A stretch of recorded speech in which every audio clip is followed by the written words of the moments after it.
Depuis quelques jours, on voit ressurgir dans le débat politique la question du droit de vote des étrangers non communautaires aux élections locales. C'est un débat qui n'est pas nouveau. François Mitterrand l'avait inscrit dans son programme électoral en 1981. Force est de constater qu'à l'issue des 2 septennats, il n'a pas tenu cette promesse. Alors pour ma part, sur cette question du droit de vote des étrangers aux élections locales, ma position est claire, je n'y suis pas favorable.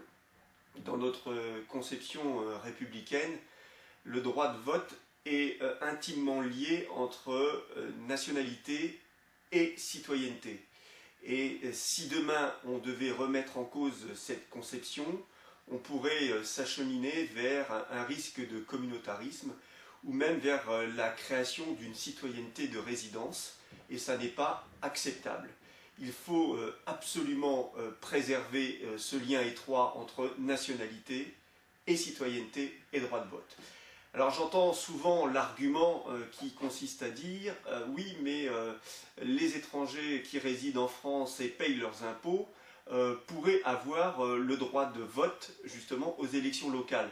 Mais cette vision des choses me semble quand même ultra réactionnaire, et ce serait un retour en arrière, puisque remettre en cause cette conception fragiliserait notre vision républicaine du droit de vote et nous ramènerait surtout vers un vote censitaire qui n'existe plus aujourd'hui.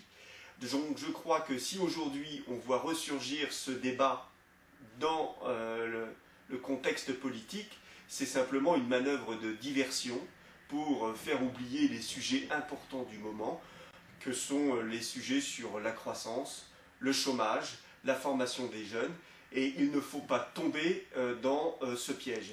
Si les étrangers qui résident en France veulent voter, il y a une voie royale qui existe, c'est celle de la naturalisation. La France naturalise plus de 145 000 étrangers chaque année en France. C'est la meilleure possibilité qui leur est donnée pour pouvoir voter, s'ils le souhaitent demain en France, c'est d'acquérir cette citoyenneté et cette nationalité française.